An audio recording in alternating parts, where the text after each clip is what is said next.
Prontinho, galera. Então, boa tarde a todos. Hoje o assunto, né, que nós vamos tratar é sobre os ecossistemas aquáticos. Também chamamos de zonas de vida aquática. Alguns autores chamam até mesmo de biomas aquáticos, né? Eu particularmente não gosto do termo biomas porque ele é muito mais aplicado, muito mais utilizado para os grandes ecossistemas terrestres, né, que serão o tema dos nossos seminários, tá? Então, ecossistemas aquáticos, zonas de vida aquática, né, são os grandes ecossistemas onde nós encontramos vida no ambiente, né, no ambiente que tem toda, tem toda uma particularidade que a gente vai começar, inclusive, comparando, né, com os biomas terrestres. Bem, se nós pensarmos, pessoal, quando a gente fala em ecossistemas, a gente está falando tanto dos organismos, né, das comunidades de seres vivos que ali habitam, quanto dos fatores bióticos, abióticos, né, das características ambientais. E quando a gente compara um ecossistema terrestre com um ecossistema aquático, né, nós temos, obviamente, né, várias questões que são diferenciais com relação às limitações por recursos, principalmente. Deixa eu só acionar a nossa ponteira aqui.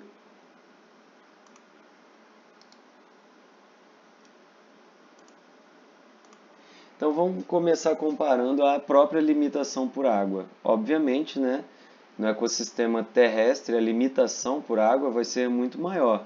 Então, quando a gente estuda a própria evolução das plantas, né, e dos animais, nós observamos que na escala evolutiva, né, os organismos que começaram, mais recentes, que mais recentemente começaram a conquistar o ambiente terrestre, eles precisaram passar por várias adaptações para evitar a dessecação ou até mesmo para otimizar a captura, né, e o armazenamento de água.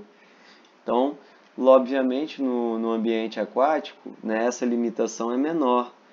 Claro, né, que nós temos organismos de ambientes aquáticos marinhos que têm todo um sistema de osmorregulação, né, de controle hídrico para evitar essa perda excessiva de água, mas de forma geral, por estar circundado por água, né, o acesso e a aquisição ficam mais facilitados. No ambiente terrestre é diferente, né?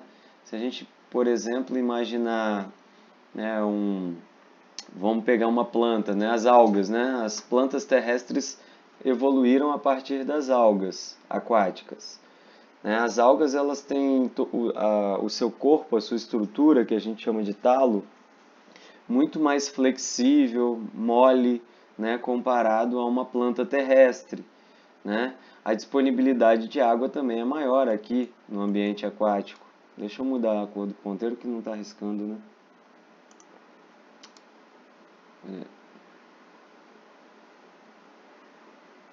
Vou colocar aqui e ver se risca. Não risca não na área preta, eu acho que só risca na letrinha. Vou deixar que depois o fundo muda. Então, pessoal, essa limitação por água é bem evidente. Por exemplo, plantas terrestres, elas desenvolveram estômatos, né, para controlar as trocas gasosas e elas têm geralmente a superfície das folhas, né, e do corpo revestida por uma cutícula que evita, né, a desidratação excessiva, a perda de água, né, pela superfície corporal. Os estômatos, então, seriam as localidades restritas para que essas plantas consigam fazer as trocas gasosas, evitando assim a perda excessiva de água também. Né? O desenvolvimento de raízes, né, que permitem a busca de água no solo, já que você não tem mais água disponível no meio circundante, essa água geralmente ela fica armazenada no solo, então as plantas têm que ter formas de acessar essa água através de raízes que crescem, né, que tem um geotropismo positivo, crescem em direção ao fundo do solo até que encontrem água e sais minerais. Enfim, são uma série de características, de adaptações que surgiram nos organismos à medida que eles foram saindo da água e foram conquistando o ambiente terrestre. Por isso a limitação é diferente. Limitação por luz também, né, pessoal? Pensa, a gente estudou A gente falou sobre a luz solar, né, e a importância ecológica que os diferentes comprimentos de onda da luz apresentam, as diferentes faixas da radiação.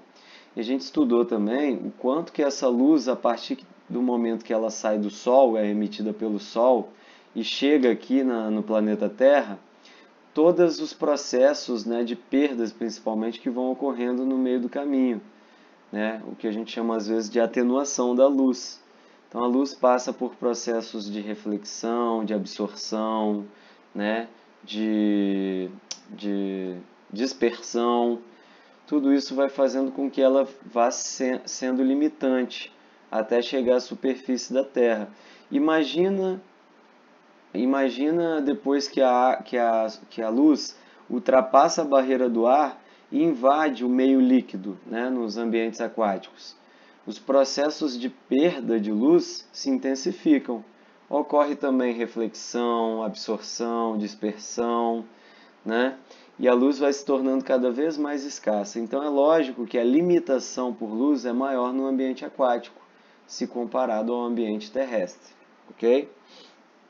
A variação da temperatura é muito maior no ambiente terrestre, se comparado à água, né? Vocês já devem ter ouvido falar que a água ela apresenta um grande calor específico, né? Isso significa dizer que ela demora muito para mudar de temperatura, né? Ela precisa absorver muita energia para aumentar sua temperatura e também precisa perder muito calor para baixar sua temperatura. Então é lógico que essa variação vai ser menor na água e maior no ambiente terrestre, devido à predominância do ar ali no entorno, tá? Como meio circundante. Limitação por oxigênio. A limitação por oxigênio é menor no ambiente terrestre, né? Então os organismos conseguem tirar o oxigênio com facilidade do ar diretamente, né? Aqueles organismos que são aeróbios, né, eles têm estruturas específicas para utilizar o oxigênio no ar e ele é mais abundante. Na água, né, a limitação é maior justamente porque o oxigênio, apesar de também estar presente, ser produzido por organismos aquáticos como o próprio fitoplâncton, né, que inclui as microalgas, cianobactérias, mas existe uma maior limitação justamente pelo oxigênio ele sofrer um processo de difusão, né, de um meio para o outro. Você tem mais oxigênio no ar, né? O excesso de oxigênio que é produzido na água, ele vai para o ar. Na verdade, o ar sempre vai ter mais oxigênio do que a água. Em alguns momentos, esse oxigênio pode se difundir para a água, mas existem vários processos que fazem com que esse oxigênio possa voltar para a atmosfera. Por exemplo, a temperatura, né? Maiores temperaturas fazem com que a agitação das moléculas ali, principalmente na superfície do ambiente aquático, seja maior e esse oxigênio retorna então para a atmosfera. Então, de forma geral, nós temos maior disponibilidade de oxigênio nos ecossistemas terrestres se comparados aos ecossistemas aquáticos. Tá? Rigidez dos esqueletos. Aqui a gente está falando de esqueletos, né, mas eu vou extrapolar isso aqui, né, para plantas, animais. Vamos falar, na verdade, de estruturas rígidas, né? A gente vai ter maior predominância de estruturas rígidas, maior rigidez das estruturas nos organismos que habitam os ecossistemas terrestres, né, se comparado aos aquáticos. Eu já dei o exemplo aqui em cima falando de uma alga e de uma planta, né? A alga não produz, né, os tecidos, né, de sustentação que plantas terrestres têm, como colênquima, esclerênquima, que dão sustentação ao vegetal no ambiente terrestre. Na água não precisa, porque a água já é um meio mais denso, né, que o ar. E o que acontece é que os organismos na água já têm uma própria sustentação fornecida pelo próprio meio. A gente percebe isso quando nós mesmos entramos na água, né? Não parece que a gente fica mais leve dentro da água, se comparado a quando sai da água, quando está no meio terrestre? Bem, esse efeito ele ocorre sobre todos os organismos. Então, de uma forma geral, também evolutivamente falando, os organismos, à medida que foram saindo do ambiente aquático e colonizando o ambiente terrestre, eles precisaram, né, de estruturas cada vez mais rígidas para que sobrevivessem, conseguissem se sustentar, se manter, né? Então aí a gente tem, por exemplo, dentre os animais, evolutivamente a gente pode pegar os artrópodes, que apesar de ter vários artrópodes do ambiente em ambiente aquático, né, um dos fatores que permitiu a conquista do ambiente terrestre é a presença de um exoesqueleto, né, quitinoso, resistente, né, que funciona como uma armadura e que dá sustentação para esses organismos no ambiente terrestre, tá? E se a gente pegar, por exemplo, não dá para imaginar uma água viva fora da água, né? Uma água viva, ela tem pouca rigidez na sua estrutura corporal, né? Porque ela é totalmente adaptada a viver no ambiente aquático. Você pega uma água viva e arranca, joga ela no ambiente terrestre, ela desmancha, né? Ela perde totalmente a sua resistência e vai morrer, obviamente, com o tempo. Então é isso que a gente percebe, né, comparando esses ecossistemas, diferentes ecossistemas. E as cadeias alimentares, de uma forma geral, elas são mais complexas nos ambientes aquáticos quando comparados aos ambientes terrestres. Por quê? No ambiente terrestre também é bastante, né, principalmente em ecossistemas mais maduros, como a gente falou, né, em estágio clímax, mais antigos, tem uma complexidade maior, então tem uma rede alimentar muito mais complexa.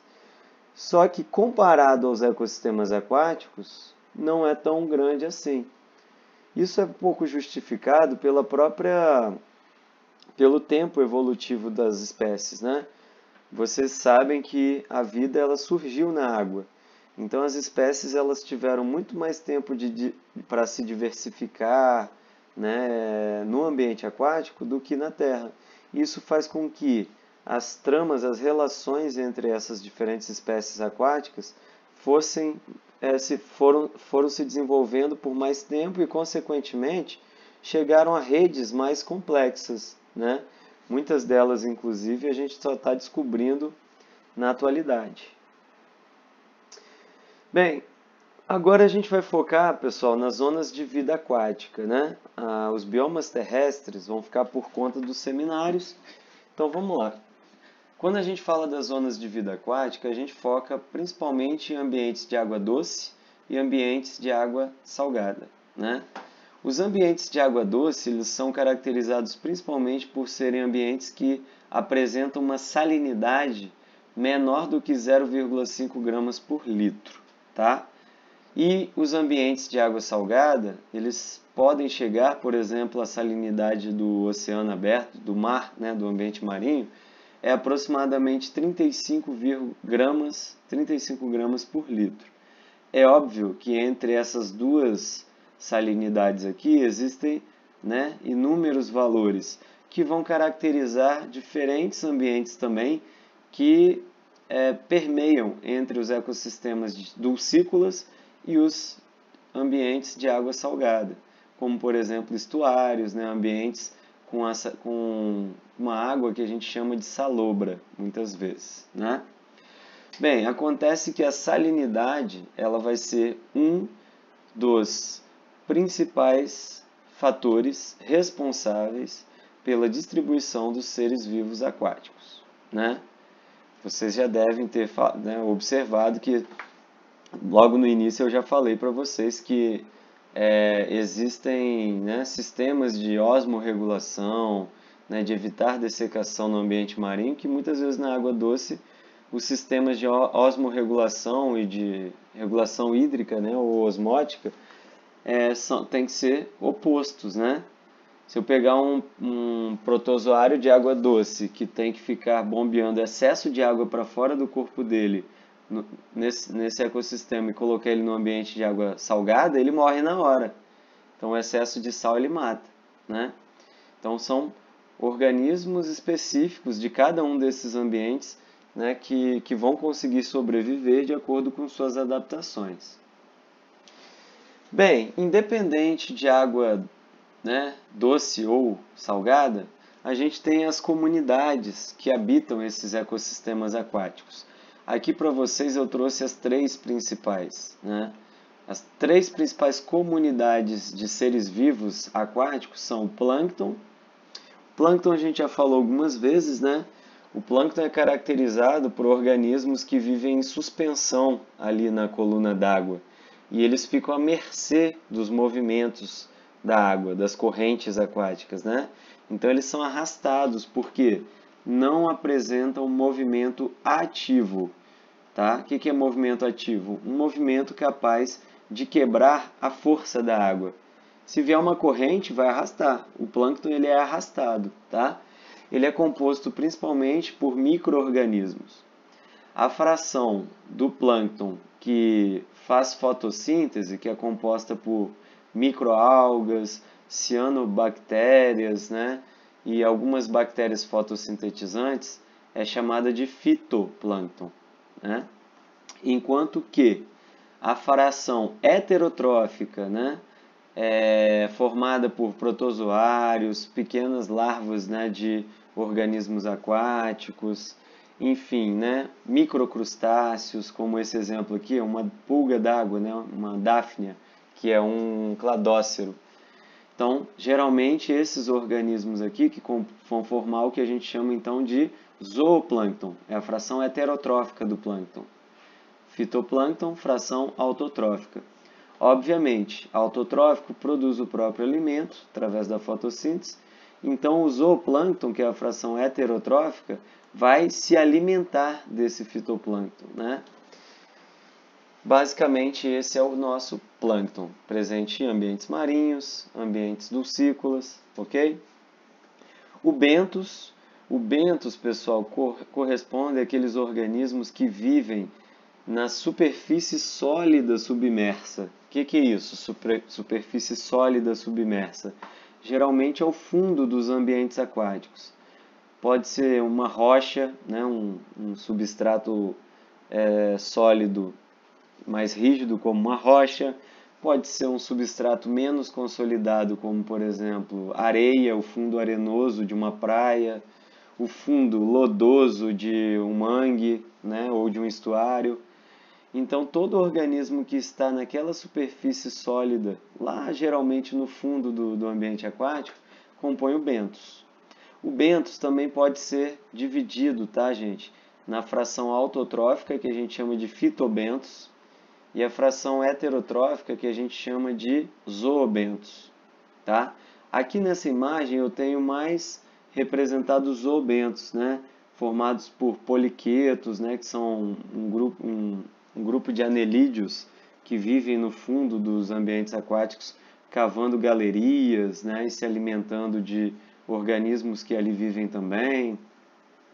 Eu posso ter organismos, não só organismos móveis, né? Como no ambiente marinho, a gente tem a estrela do mar que pode ir caminhando ali, ela é errante, né? Ela vai se deslocando ali sobre o substrato. Mas a gente tem também os organismos que são fixos, como esponjas, né? Como alguns quinidários. E esses todos que eu falei por último pertenceriam à fração que a gente chama de zoobentos, que inclui a fração heterotrófica. Os fitobentos seriam formados e representados principalmente por algas, macroalgas, que vivem no fundo também, em rochas, dos costões rochosos que a gente consegue observar na maré vazia, né? E por aí vai. Por fim, não menos importante, a gente tem uma comunidade dentre as três principais, não existem só essas três, tá? Aqui são as três principais. É o nécton, né? O nécton é formado por organismos que são providos de meio de locomoção. Como assim? Diferente do plâncton, né, que os organismos são arrastados pela água, no nécton, os organismos eles conseguem vencer a barreira a força da água. ou seja, eles conseguem ir contra a corrente se precisar, né? São aqueles que apresentam movimento ativo, como peixes, peixes ósseos cartilaginosos, moluscos como polvo, lula, né? Enfim, todo organismo, né? Crustáceos capazes de nadar, como camarão, né? E outros. Então tem uma infinidade de organismos, geralmente eles vão ficar ali, né, nas massas de água se deslocando ativamente. Muitos deles se alimentam do plâncton, né? Outros se alimentam de organismos nectônicos menores e por aí vai. Fora essas três comunidades, existe o pleuston, o neuston, né, que são menos falados, e o perifíton. Perifíton acho que eu comentei com vocês, né? O perifíton é formado por micro-organismos que vão viver fixos a qualquer substrato que esteja submerso. Então, quando a gente vê, por exemplo, um casco de uma embarcação debaixo d'água, uma corda debaixo d'água, a própria rocha debaixo d'água, se a gente passa o dedo na superfície, sai uma sujeirinha. Aquilo ali é uma complexa comunidade de micro-organismos, ou seja, inclui microalgas, bactérias, protozoários, larvas de organismos, né? Mas que preferem, têm um hábito de vida adaptado à fixação ou à associação, tá? Isso que difere do plâncton. O plâncton eles estão ali soltos, né? Suspensos na coluna d'água. O nécton e o... Professor, Oi? professor, só um momento. Nesse caso aí, igual você está falando aí, se colocar no microscópio, é fácil ver essa diferença? Entre os tipos de organismos? Do perifíton, você Você disse? falou na corda. Por Aham. exemplo, na corda vai ter microalgas, algumas coisas, a gente consegue, é nítido. Consegue, consegue. É uma pena a gente não ter tido a nossa prática, né? Mas vai ficar o compromisso aí de, no retorno, a gente fazer, mas sem intenção de nota, mas pela experiência, justamente para isso, né? Para vocês observarem algumas questões.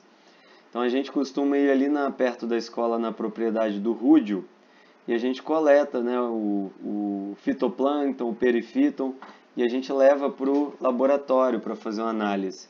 E ali, nitidamente, no microscópio, né, a partir do aumento ali de 100 vezes, a gente consegue observar, né, principalmente microalgas, protozoários, é muito fácil.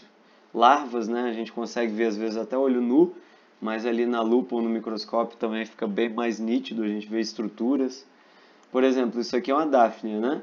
É uma pulga d'água. A olho nu você vê um pontinho se mexendo na água. Quando a gente coloca na lupa, a gente já consegue ver assim os apêndices, né? O ocelo, até os órgãos internos, né? Então é possível sim a gente ver. E é assim que a gente faz os trabalhos, né? De monitoramento de ambientes aquáticos, quando a gente usa essas comunidades que são microscópicas. Mas dá para ver sim. Ah, beleza, beleza. Vamos ver se no semestre que vem a gente consegue marcar uma ida lá com vocês, pelo menos para poder fazer uma demonstração, né? Ou algo assim. Então, além dessas, essas três são as principais, tá, pessoal? Mas como eu falei, né, tem outras. O próprio Pleuston e Neuston, vocês já devem ter ouvido falar desses termos. Pleuston, né, são aqueles organismos que vivem ali próximo à superfície. Geralmente eles têm alguma estrutura flutuante, por exemplo, a caravela portuguesa, alguns organismos que têm estruturas que parecem com uma vela, próprias plantas aquáticas que são flutuantes também pertencem a essa comunidade. E tem o Neuston. O Neuston é aquele que vive ligado ali, relacionado à lâmina ali, à superfície da água mesmo. Pode ser para fora ou para dentro da lâmina d'água. Por exemplo, insetos que conseguem caminhar sobre a lâmina d'água devido à tensão superficial que a água exerce sobre eles, né? Esses organismos eles são considerados então, né, pertencentes ao Neuston. Algumas larvas de mosquito também que ficam com uma região, tipo uma boinha ligada ali à lâmina e ficam voltados para baixo na água enquanto estão no estágio larval, né? Seria o hiponeuston que a gente chama. Se vive por cima, seria o epinêuston, por baixo, hiponêuston. Bem, são assuntos mais específicos, né? Se alguém tiver curiosidade, vocês podem também dar uma olhadinha aí dentro da ecologia, nessas outras comunidades, tá bom? Galera, agora eu vou tentar dar uma acelerada. Eu não sei se vocês viram o documentário, a videoaula que eu deixei para vocês lá no Moodle com o professor Sérgio Rosso. Ele fala de uma forma bem clara assim sobre os ecossistemas aquáticos, tá? Então, eu aconselho a quem não viu voltar lá e dar uma olhada, porque ele tem uma didática muito bacana e ele apresenta dados bem claros. Eu vou tentar dar uma passeada aqui no mesmo assunto, tá? Mas focando aí os itens que a gente tem dentro da nossa ementa. Vamos começar falando sobre os ambientes, né, de vida marinha, ou seja, os ecossistemas aquáticos de vida marinha, ou zonas de vida marinha, né? Vamos começar falando primeiro da zona costeira. A zona costeira, pessoal, é aquela zona próxima à costa, né?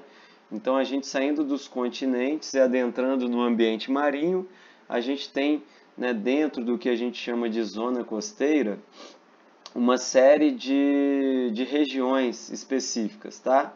Mas a zona costeira propriamente dita, ela é uma zona, né, dentro dos ambientes que compõem as zonas de vida marinha, um dos que apresentam a maior biodiversidade, principalmente por se tratarem de regiões de transição, né? São praticamente ecótones entre o ambiente terrestre e o ambiente marinho.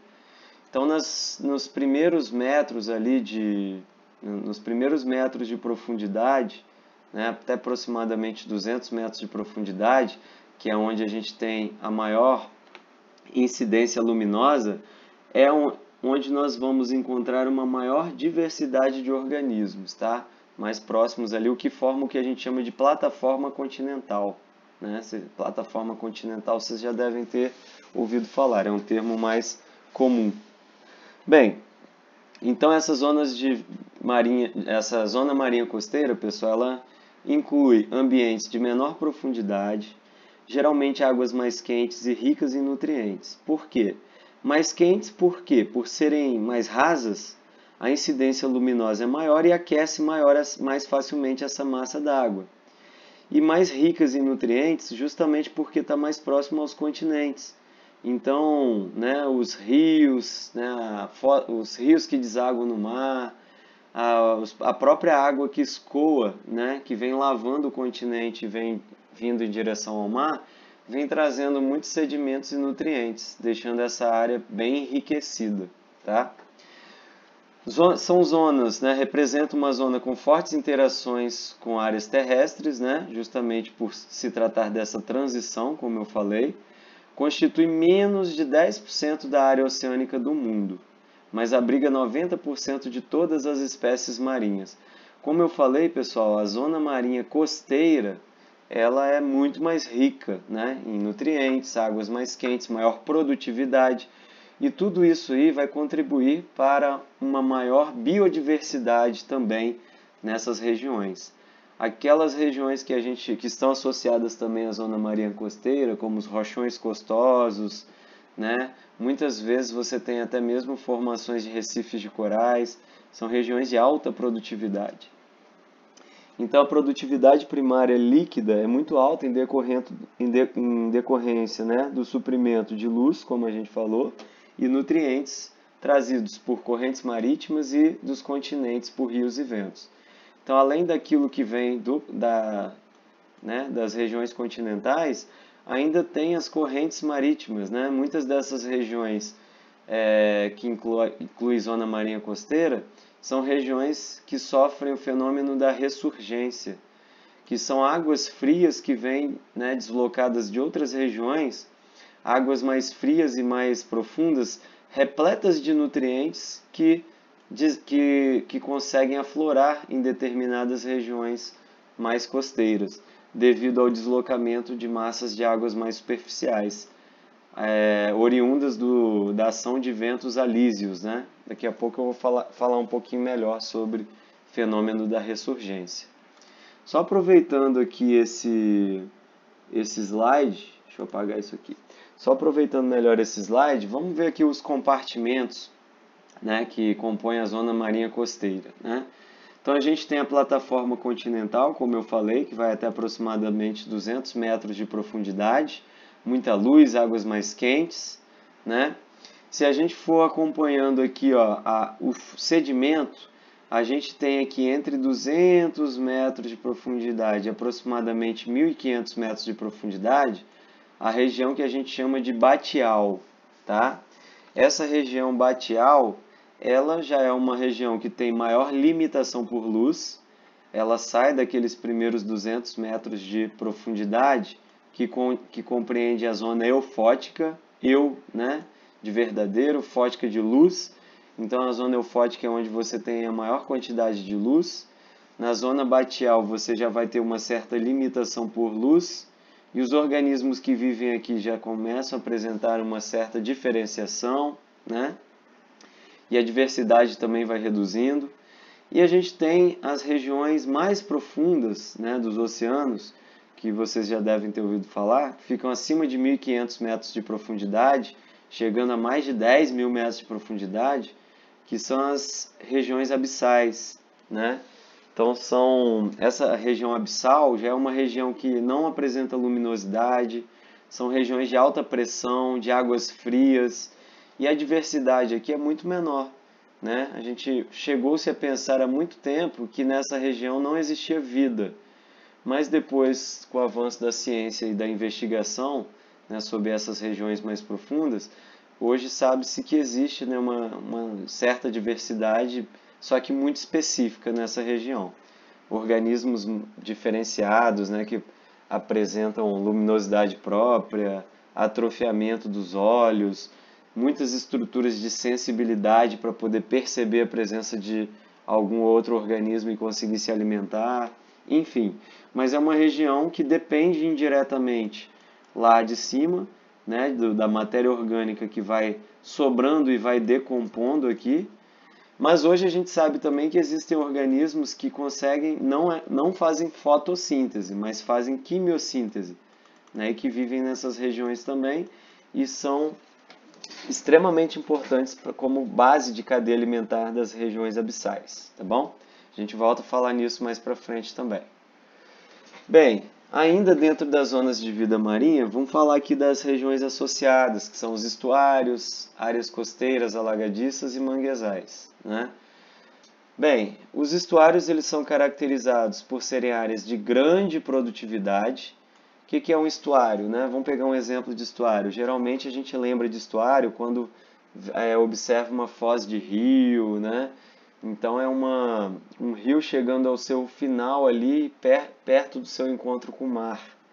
Então é um ambiente de água mais salobra, só que é um ambiente de elevada deposição, né?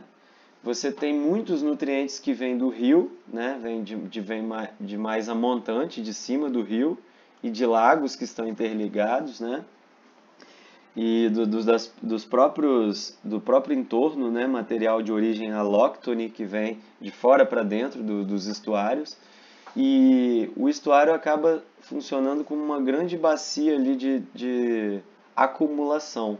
Esses nutrientes vão acumulando ali, por isso caracterizam-se por grande produtividade, devido a essa chegada né, massiva de nutrientes.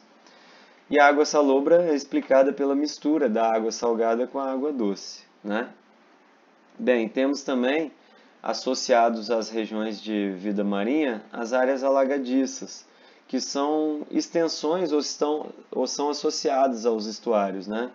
Correspondem a terras permanentemente ou periodicamente inundadas, inclui bocas de rio, braços de mar, baías, canais, manguezais, né? Pântanos nas zonas temperadas. Então depende, né, da região do globo em que a gente está falando. Aqui na nossa região, por exemplo, nós encontramos muito próximos associados aos estuários os manguezais, né? algumas regiões de alagado, como a gente vai ver aqui em imagens. Bem, essa aqui é o estuário do rio Piraquiaçu, que fica lá na região de Aracruz, aqui no nosso estado, Espírito Santo. Então, ao longo aqui dessa região toda estuarina, o que nós observamos? Então, ó, vem muita contribuição de material sedimentar e nutrientes, né, dos córregos e rios que vão formar o rio Piraquiaçu. Como já é uma região que sofre grande influência do mar, toda essa água aqui ela forma um estuário de águas salobras. E aqui no entorno a gente consegue ver a formação dos manguezais, né? A gente chama manguezal o ecossistema e mangue seria a vegetação, né, que se desenvolve naquela região. Tem gente que tem dúvidas, né, da diferença ou acha que é a mesma coisa, falar mangue e manguezal. Na verdade, a palavra manguezal está relacionada a todo o ecossistema e a palavra mangue ela está associada mais às espécies, principalmente vegetais, que se desenvolvem ali, tá bom? Outro exemplo de região estuarina, né, relacionada aí aos ambientes marinhos, é todo o ambiente que a gente tem estuarino que compõe o complexo da Baía de Vitória, que inclui ali, ó, a Baía de Vitória, o Canal da Passagem, né, o Canal do Porto e a Baía do Espírito Santo, que já é a região do mar, né? Quando a gente vai ali perto do Shopping Vitória, passando ali na Ilha do Boi, Ilha do Frade, né, ali onde tem o pier de Iemanjá, para quem já foi ali antes da praia de Camburi, ali já é praia, já é região marinha. Mas essa região marinha ela está associada, ó, a um canal da passagem que está ligado à Baía de Vitória e ao Canal do Porto. Por isso que Vitória é uma ilha, né, pessoal? Então, saindo de Vila Velha, indo para Vitória, a gente passa ali pela Terceira Ponte, consegue observar esse Canal do Porto. A Baía de Vitória a gente consegue observar de várias regiões de Vitória, indo ali para a Ilha das Caieiras, onde tem os passeios de barco, Santo Antônio, né? Ali até mesmo da região do Canal da Passagem, onde tem, né, alguns locais de maior altitude, a gente consegue avistar parte da Baía de Vitória e parte do Canal da Passagem, onde tem a Ponte da Passagem, antes de chegar ali na UFES, né? Então, todo esse complexo aqui, pessoal, é um complexo estuarino e que varia, né? Essa água, ela varia, né? Ela tem uma dinâmica muito interessante. Não sei se vocês já ouviram falar, mas a água do mar, o mar, ele varia, o seu nível varia 2 vezes por dia, né? Então, por isso que a gente olha aquelas tábuas de maré para poder ver o melhor horário. Se você quer, por exemplo, fazer algum estudo em Costão Rochoso, o ideal é que você pegue a maré baixa, né? O menor ponto de maré, que é a maré zero. E essa variação da maré ocorre, né, 2 vezes por dia. Então ela sobe 2 vezes e desce 2 vezes por dia, né? Quando a gente vai estudar esses ambientes como esse estuário aqui, esse complexo do estuarino de Vitória, a gente tem que ter essa noção de variação de maré para poder saber, né, fazer coletas em diferentes momentos ao longo do dia, para entender como é que é a dinâmica desse ecossistema. E aí, pessoal, olha aqui, ó, voltando, nesse complexo estuarino, a gente sabe, né, todo mundo que passa ali perto da Ponte da Passagem mesmo, pegando a Avenida Fernando Ferrari, olha para o lado e já vê um pouquinho de manguezal, né? A própria UFES, né, que está ali, a própria UFES que está ali logo depois da Ponte da Passagem, toda a UFES foi construída sobre o manguezal. A Universidade Federal do Espírito Santo, o campus de Goiabeiras, é um grande impacto ambiental, né? Porque ela foi construída sobre o mangue. Foi um aterro que ocorreu naquela região, que já era uma região alagada. Bem, e as espécies a vida no manguezal, no ecossistema manguezal? As espécies que vivem ali, gente, são espécies extremamente adaptadas, principalmente as espécies vegetais. Se a gente compara o mangue com, por exemplo, uma floresta tropical, né, vocês vão perceber que o manguezal ele reúne uma quantidade de espécies muito menor, né, muito menor, porém muito mais adaptada. Apesar de ter uma quantidade de espécies muito menor, você é considerado ainda um ponto de biodiversidade importante, por se tratar também de um ecossistema que funciona como berçário para várias espécies que vêm só para se reproduzir. Então, espécies que vêm, se reproduzem e depois vão embora.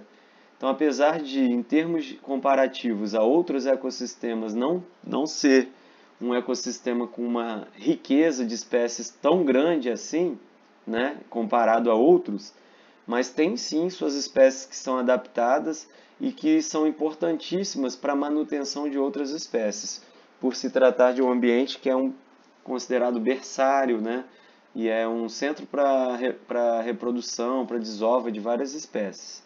Beleza? Bem, vamos pegar aqui um pouquinho das plantas de mangue para entender um pouco a diferença. Não sei se vocês já repararam, mas lá quando a gente entra no mangue, não sei se vocês já entraram no mangue, né? Eu cresci na beira de um, lá na Barra do Jucu. Então, quando a gente pisa ali naquela lama, você percebe que tem algumas raízes que elas crescem de baixo para cima, formam tipo umas pontas assim, né? A gente, quando a maré está vazia, a gente observa melhor. O sedimento, o fundo do mangue, ele é um sedimento muito lodoso. Ele não é um sedimento como da praia, né, que é arenoso, ou né, do ambiente, de outros ambientes mais terrestres, que é uma terra mais consolidada. Aqui ele é lama. O que é lama? Depósito de grãos de sedimento muito finos, como silt, argila, matéria orgânica, que vão se depositando ali, formando aquela massa sedimentar extremamente inconsolidada. Né? Se você pisar, afunda até o joelho. E existem outras espécies que, ao invés da raiz crescer de baixo para cima, elas são as famosas raízes escoras, né? São raízes adventícias, elas crescem de cima para baixo, mas em volta do tronco principal da árvore para poder ajudar a sustentá-la. Vamos observar aqui, ó, os 3 principais gêneros. Só existem esses 3 gêneros, tá, gente, de espécies de manguezal. São 3 gêneros, Rhizophyra, Avicennia e Laguncularia, e são 5 espécies ao todo que existem. 5 espécies vegetais, né, no ambiente, no ecossistema é muito pouco, né? Se a gente vai ali na matinha da escola do IFES, com certeza tem muito mais de 5 espécies vegetais, né? Mas são espécies extremamente adaptadas. Elas são adaptadas, como eu falei, à lama, né, que é um sedimento pouco consolidado. Essa lama, então, por ser pouco consolidado, não oferece estabilidade para a planta. Então, ela tem que desenvolver as raízes, né, numa amplitude grande, ó, a partir do tronco. Além disso, né, a Rhizophyra, ela resolveu essa questão da sustentação produzindo o que a gente chama de rizóforos. Os rizóforos são essas raízes escora, tá? São essas raízes que ajudam a escorar. E tem também as raízes adventícias, né, que crescem lá de cima das ramificações dos troncos e vem crescendo até atingir a lama. Então ajuda a escorar. São conhecidas também então como rizóforos, raízes escoras, né, vários nomes. Existem espécies de gêneros como a Avicennia e Laguncularia que elas produzem uma raiz tabular, mais larga assim, né, para dar sustentação, e elas produzem essas estruturas que são chamadas de pneumatóforos, que elas saem da lama em direção ao ar. Imagina, gente, a lama, aqui, o manguezal é um ambiente que, por mais que a maré sofre variação de maré, né, hora está mais cheia, hora está mais vazia, mas o sedimento ali, aquela lama, está permanentemente úmida, alagada, né? E isso faz com que a decomposição ali seja muito grande e tenha pouco oxigênio ali na lama. Então as raízes elas ficam sem oxigênio. Para elas obterem oxigênio, o que elas fazem? Criam essas estratégias, ó. Crescem estruturas para cima, para o ar. Essas estruturas que estão em contato, ou né, tem estruturas, as partes dela que estão em contato com o ar, apresentam estruturas chamadas de lenticelas. Lenticelas são como se fossem câmaras aeríferas, né? São câmaras que armazenam ar para que chegue oxigênio naquela região ali também. ok? Fora isso, gente, tem várias outras adaptações. Essas são as que a gente observa indo no mangue, né? No manguezal. Mas existem outras, por exemplo, essas espécies vegetais aqui, elas desenvolveram glândulas de sal, glândulas secretoras de sal. Como a água que chega aqui é salobra, né? Se eu botar uma planta comum aqui, ela morre desidratada, porque a água salgada vai roubar a água de dentro da planta. Então essas espécies aqui, elas são adaptadas a usar uma água salgada. Então elas têm que ter mecanismos de absorver essa água, só que tirar o sal dela, né? Tem que tirar o sal da água, senão elas não conseguem usar essa água. E aí elas têm glândulas, muitas vezes que ficam na base das folhas. O dia que vocês tiverem a oportunidade de entrar no manguezal e arrancar uma folhinha de algumas espécies como a lagunculária, vocês vão ver que tem cristais de sal na base da folha. Esses cristais de sal, de sais, né, é devido a essa forma, né, essa adaptação dessas plantas de excretarem o excesso de sal e conseguirem usar a água. E, enfim, tem várias adaptações também, né? Vou dar um último exemplo. As plantas, quando elas estão se reproduzindo, as sementes, elas têm que cair de uma forma aqui que elas não morram e consigam germinar. Então, as plantas de mangue, quando elas formam o fruto geralmente ele tem uma estrutura tipo uma lança, né? Tipo uma ponta. Essa ponta serve para que, quando esse fruto cai aqui na lama, ele cai em pé, e aí a sementinha aqui com o embrião vai germinar a partir daquilo ali, formando uma nova planta. Porque às vezes se caísse e ficasse aqui debaixo dessa lama pouco oxigenada, com grande decomposição, talvez não sobreviveria, não conseguiria germinar, né? E formar um novo indivíduo, tá bom? Tem várias... Leiam, né, sobre manguezal se tiverem interesse, que vocês vão ver que são várias adaptações muito interessantes. Fora a fauna, né, os caranguejos que vivem ali, né, os aratus, as ucas, né, os cidis cordatus, que é aquele que a gente gosta de comer, aprecia muito na culinária. Tem que pegar fora do período de andada, né, justamente porque ele corre o risco de entrar em extinção se não souber ser explorado e por aí vai. Aqui, pessoal. Oi. Essa laguntura é um mangue branco que você falou aí? Exatamente. Isso aí é o mangue branco, né? O nome popular, né? E eu acho que a risófora, né? O mangue vermelho, tá? São os nomes populares. A risófora é que tira o tanino, né? Da panela de barro. Isso, exatamente. Quem já foi lá nas paneleiras, né? Ali na região das paneleiras, comprar panela de barro e ver e acompanha o processo, né? Sabe um pouquinho como é que é. Mas eles usam o tanino extraído. Eu sou do Mário Ortiz, nascido e criado aqui no Mário Ortiz. Ah, então você pode dar palestra sobre isso. Mas é bem interessante, vale a pena conhecer uma região que eu acho que quem é aqui do Espírito Santo e só ouve falar, vale muito a pena, né, conhecer aquela região ali das paneleiras. É um processo bem artesanal e bem interessante, né? E como você utiliza os recursos ali naturais, né? É uma coisa bem artesanal, né? Foge um pouco esse lado muito industrializado das coisas, né? E quem não gosta de uma panela de barro, né? Bem, a foz do Rio Doce aqui, pessoal. Coloquei essa imagem, né? Vocês devem estar pensando assim, vai falar do desastre de Mariana que ocorreu lá em 2015. Na verdade, não. Essa imagem aqui, inclusive, nem é da época, né? É uma imagem bem anterior ao desastre de Mariana. E essa cor da água aqui não é por causa da lama, né? Do que veio da tragédia. Isso aqui é um processo que ocorre naturalmente no período de chuvoso, né, na bacia do Rio Doce, em que há muito escoamento superficial, né, e muita deposição de sedimento, né, ao longo de toda a bacia.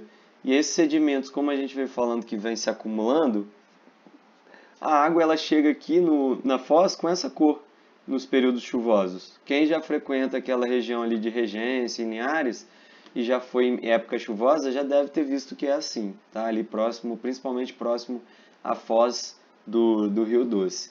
É claro que depois do acidente de Mariana, né, a gente observou aí, até hoje, né, quase 5 anos, né, após o desastre, muitos estudos têm sido feitos para ver, né, para fazer o comparativo do antes do desastre, né, no período ao longo do desastre também foram feitos estudos, porque o desastre, né, demorou um tempinho até essa lama chegar aqui embaixo, e o pós, né, quais foram as consequências, né, posteriores a esse desastre.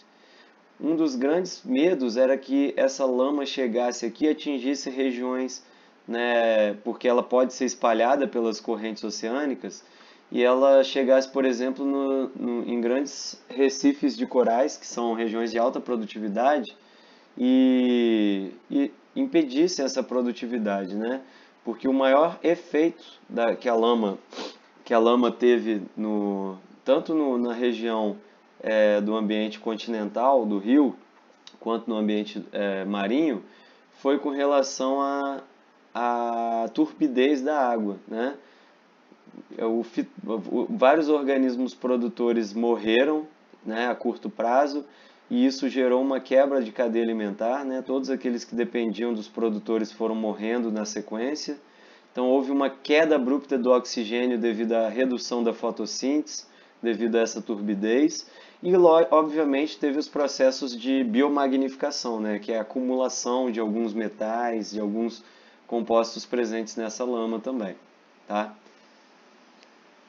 E aqui para finalizar, eu acho, né, a foz do rio Amazonas, eu peguei alguns exemplos, né, bem diferentes aqui para a gente poder ter uma visão, né? O rio Amazonas ele deságua no Oceano Atlântico e ele na verdade se forma a bacia, ele se torna o rio Amazonas a partir do momento que o Solimões ele se encontra com o Rio Negro, né, ali na região de Manaus. E é uma bacia riquíssima, importantíssima para a região, né?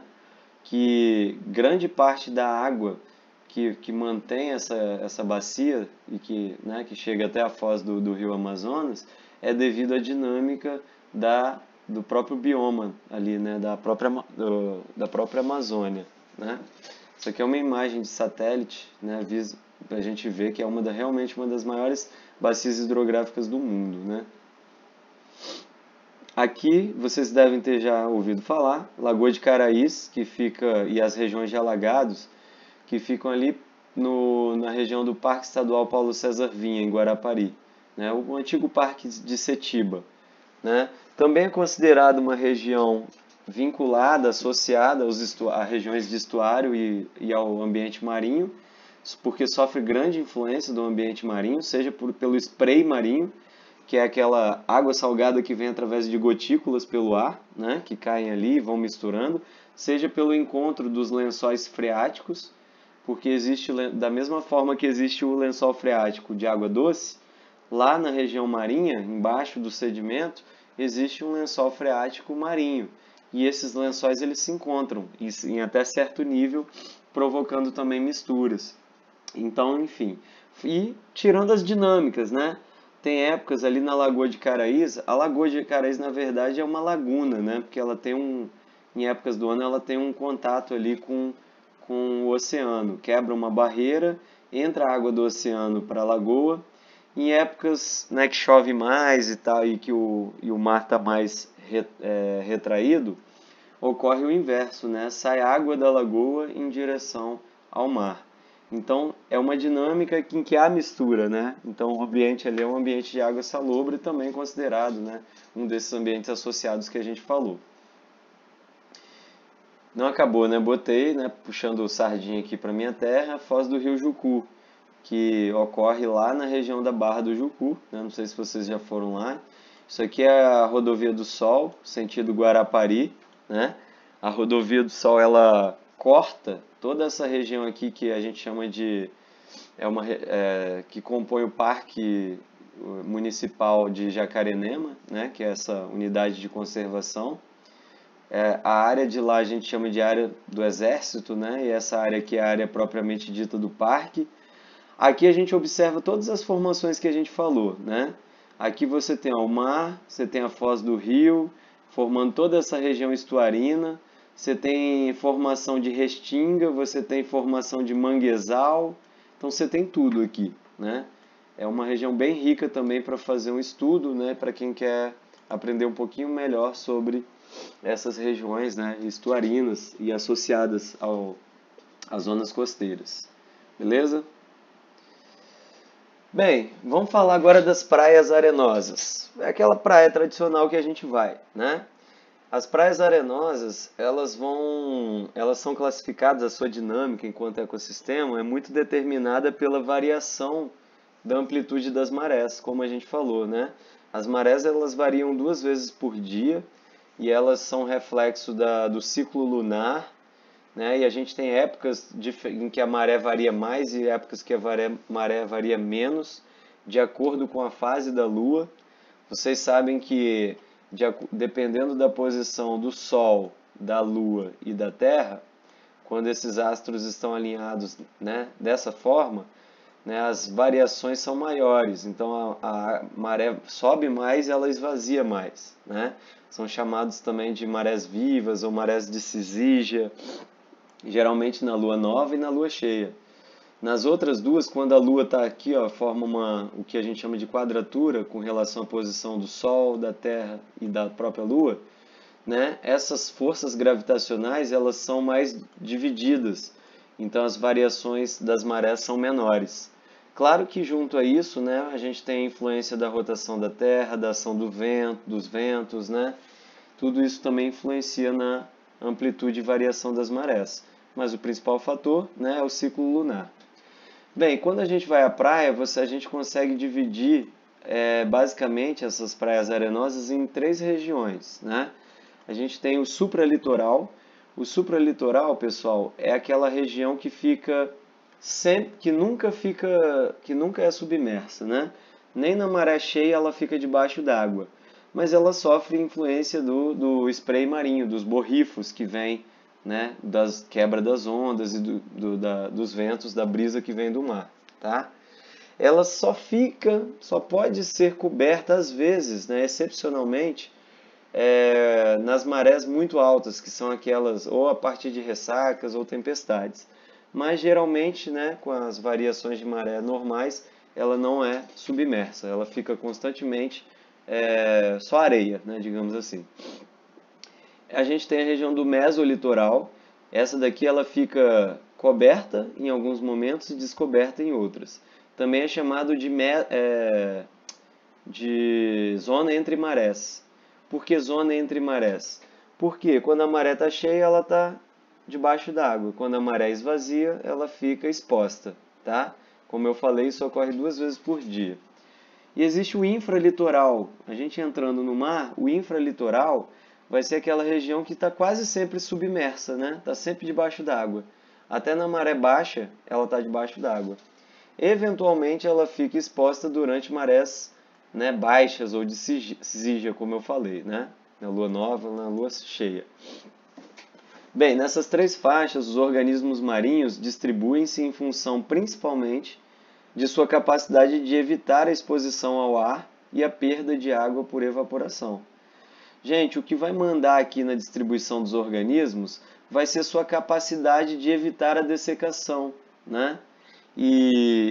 Obviamente também as interações que os organismos apresentam, saindo aqui, ó, do supralitoral, indo em direção ao infralitoral, tá? Então, um exemplo de praia arenosa, o que a gente observa, né? Nessas regiões aqui do supralitoral, a gente tem organismos como o caranguejo fantasma, né? Que fica ali, é bem fácil de ser observado, é aquele caranguejinho branquinho da cor da areia, né? Que fica cavando galerias ali. Tem uma outra espécie também que é tipo um tatuzinho, mas que fica ali pulando e cavando, fica mais no supralitoral, que também vive nessas regiões. E à medida que a gente vem aqui para a região de transição, né, do mesolitoral, onde a água sobe e depois desce, a gente tem vários organismos que a gente vai na praia quase não vê, porque a maioria deles vive ali ó, enterrado na areia. No período de exposição do sedimento, quando o mar ele volta, né? Quando a maré está baixa, se esses organismos ficassem sempre aqui em cima, eles ficariam desidratados.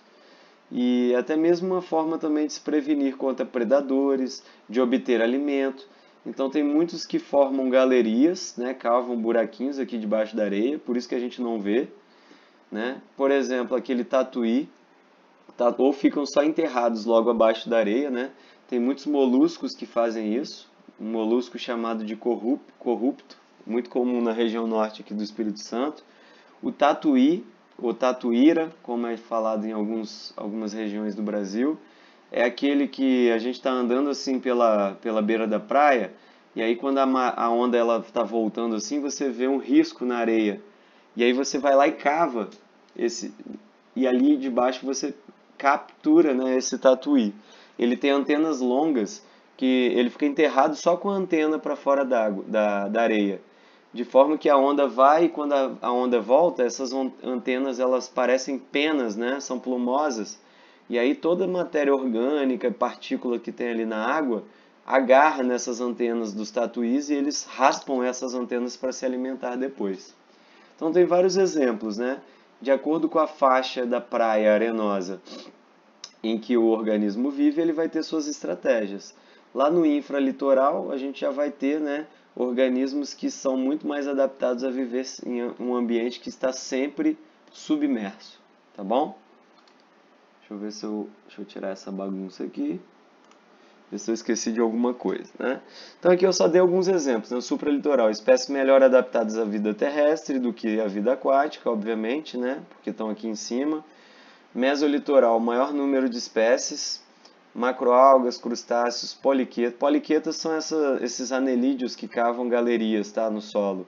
Tá? É a minhoca da praia, muitas vezes chamado, né? Moluscos com adaptações morfológicas, né, ou comportamentais para impedir perda de água. E o infralitoral, que é a região mais profunda, né, habitado por formas quase sem adaptações para a vida fora d'água. Bem, saindo das praias arenosas, a gente vai para as praias rochosas.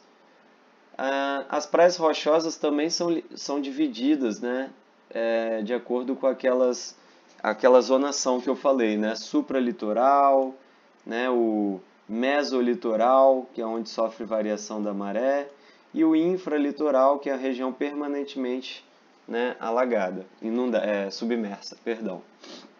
Essas regiões são formadas geralmente são encostas rochosas, né, bem íngremes, ou a gente tem os costões rochosos que são mais planos, que também acompanham as praias arenosas. Tá? Nesses locais ocorrem numerosos nichos, né, que são formados ao longo de um gradiente condicionado pela inundação das marés e pelo spray marinho. Da mesma forma que nas praias arenosas, gente, a variação da maré vai influenciar muito na zonação desse costão rochoso. A zonação está relacionada à habitação. O que vai influenciar mais nessa zonação? A capacidade de evitar a dessecação. Então, os organismos que ficam mais aqui para cima, ó, próximo ao supralitoral, aqui no início do mesolitoral, são aqueles que resistem mais à dessecação, que é quando a água baixa, né, não morrem. E os que vão habitar regiões mais profundas, chegando até o infralitoral, são aqueles que têm menos adaptações à dessecação, portanto precisam ficar debaixo da água, né? E aí o que vai predominar aqui são as interações ecológicas, tá? É possível ver a zonação de organismos, né? Quando a gente vai no costão rochoso, a zonação é bem evidente. Em cima você vê mais algumas cracas, né? A lígia e a litorina, que são... A lígia também é conhecida como barata da praia, né? É aquela pretinha que fica caminhando por ali entre as rochas. À medida que a gente vai baixando, a gente vai vendo algas verdes transitando para algas pardas e, por fim, algas, né, vermelhas, né, em relação aos grupos de algas. Tá? Então, a gente consegue ver essa zonação até na coloração, naquelas faixas ou zonas que a gente vê na pedra, na praia, na maré baixa. Tem uma zona que tem mais craca, outra que tem mais mexilhão, né, o sururuzinho, né, outra que vai já ter alguns ouriços, algumas algas, mas então isso é a zonação, ok? Aqui um exemplo, tá vendo, ó? Uma região de rocha, de formação rochosa, olha as zonações aqui, ó. Estão vendo essas faixas de cores aqui, ó, verdes, marrons, né? Transitando na rocha, isso é a zonação. Na Ilha do Boi, quando vai lá naquela parte da pedra, na maré baixa, é muito fácil de observar também. Bem, finalizando aqui os ambientes marinhos, vamos falar um pouquinho sobre os recifes de corais também. Os recifes de corais vão se formar em regiões de águas quentes e claras, portanto, não se formam em regiões muito profundas. Os recifes de corais geralmente vão até 70 metros de profundidade, que é onde chega bastante luz, né? São regiões de alta produtividade. Se localizam geralmente nos trópicos, né, ou regiões subtropicais, né? São considerados um dos ambientes mais diversificados e produtivos do planeta. São formados por massivas colônias de pólipos, né? Essas colônias de pólipos aqui são os corais, né? Que segregam uma crosta calcária de proteção. Vocês já devem ter visto, o coral é um animal, tá, gente? É um quinidário ou selenterado.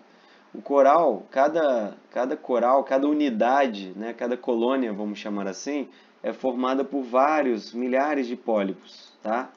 Os pólipos, eles possuem aqueles tentáculozinhos, né, que ajudam na captura do alimento. Tem uma substância ali urticante, né? Partículas e organismos pequenininhos, quando entram em contato com esses tentáculos, são assimilados, né, e são utilizados na alimentação dos corais, tá? Só que os corais são associações, né? Eles não vivem só disso. Eles são associações. Antes disso, né, eles conseguem depositar carbonato de cálcio, né? Esse carbonato de cálcio vai servindo de estrutura, né, que vai suportando o coral. E essa colônia pode ir crescendo sobre essa estrutura. Quando um coral morre, fica só o esqueleto calcário branquinho, né? Vocês já devem ter visto algumas imagens também em documentários, né, na televisão, enfim, ou até mergulhando, né? Quando a gente mergulha em regiões de recifes de corais, é muito fácil observar regiões em que os corais morreram, que elas ficam esbranquiçadas, só com aquele esqueleto calcário, que inclusive, além de conferir proteção, né, para a colônia e ajudar no desenvolvimento do recife, serve como substrato para outros organismos também, que chegam ali e se fixam, e é muito explorado pelo homem, né, para produzir o calcário, né, que é utilizado na agricultura, por exemplo, na calagem, como já falamos. Tá? Bem, acontece que o coral, pessoal, ele é uma associação com algas, então não é só o selenterado, existe uma associação com algas. E os corais são coloridos justamente pelas algas que vivem ali na bioderme deles, né? Então, eles vivem numa associação chamada de mutualismo, né? O coral ele confere proteção, abrigo, né, para as algas. Além disso, disponibilidade de luz, né, e de dióxido de carbono, que chega ali com facilidade, nutrientes para essas algas. E essas algas, em contrapartida, fazem fotossíntese e disponibilizam parte das substâncias produzidas, né, dos açúcares, para os corais. Então, os corais eles complementam sua nutrição ali a partir das algas que vivem na sua bioderme. Só que é uma relação tão estreita entre eles que se as algas morrem, o coral também não sobrevive. E vice-versa, né? É uma relação chamada de mutualismo. A gente estudou isso um pouquinho, né? Falamos sobre o mutualismo. Uma relação obrigatória, em que os dois, né, as duas espécies envolvidas, elas ganham, são beneficiadas. Bem, vamos ver. a crosta calcária permanece, né, após a morte dos pólipos, e a instalação de novos pólipos permite o crescimento dos recifes, como eu falei, e alguns serviços ecológicos e econômicos, além dos que eu já falei, né, que os corais exercem para o planeta, digamos assim, né? Os corais são importantíssimos depositários de carbono, que absorvem muito carbono, por serem ambientes muito produtivos, serem associados a algas. Então ali a gente tem um depositário muito grande de carbono, tá? Atuam como barreiras naturais contra ondas e tempestades, que promovem erosões costeiras. Tem muitas regiões, inclusive aqui no litoral, mas na região nordeste do Brasil, a gente tem grandes formações de corais que protegem, né, que quebram um pouco a força das ondas para que elas não impactem as regiões costeiras continentais, né? Então, e permitem também o desenvolvimento da vida nas regiões costeiras, porque quebrar um pouquinho dessa ação mecânica das ondas, né? Porque as ondas, quando são muito fortes, elas não permitem que os organismos se desenvolvam naquela região. Bem, os recifes também abrigam aproximadamente um quarto de toda a vida marinha, por isso que a gente fala que são, né, regiões de grande diversidade e produtividade. Atuam como estoque pesqueiro e de minerais e trazem vários benefícios turísticos, né? Vocês já devem ter ouvido falar de alguns recifes de corais, né, que são mais conhecidos e são muito explorados, né, turisticamente, além da importância econômica e ecológica.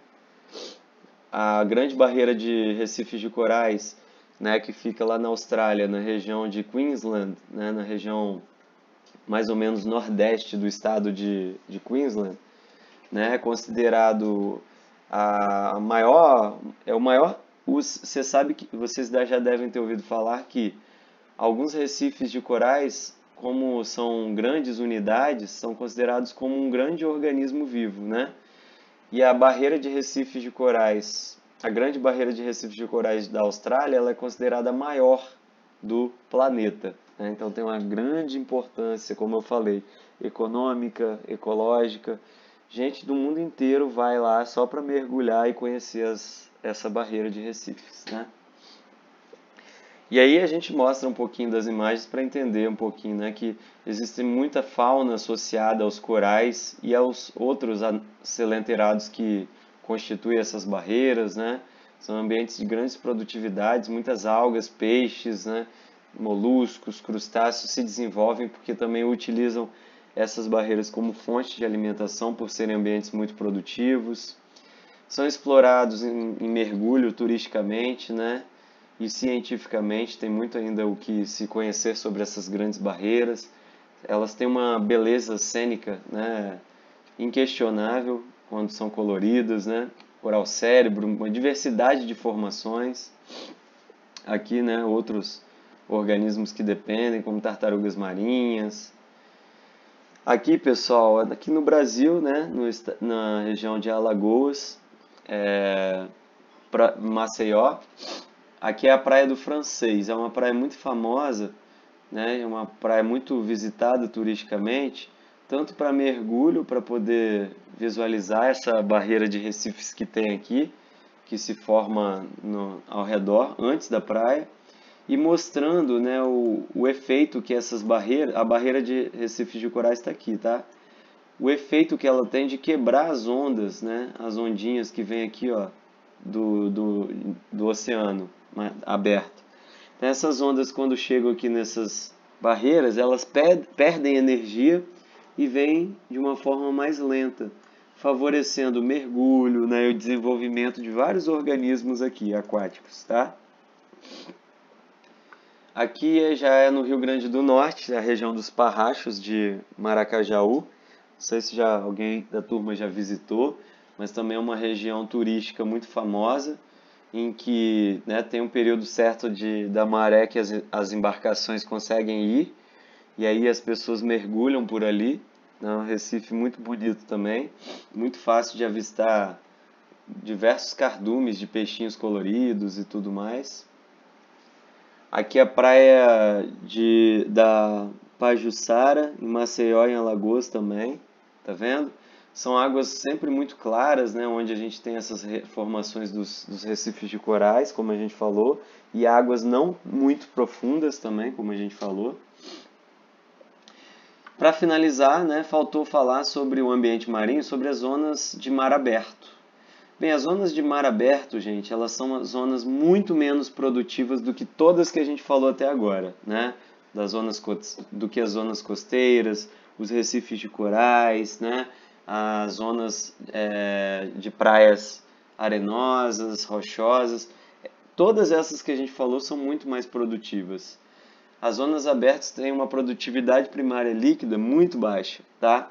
Exceto em regiões de ressurgências, né? Que são onde ocorrem as correntes trazem nutrientes do fundo dos oceanos.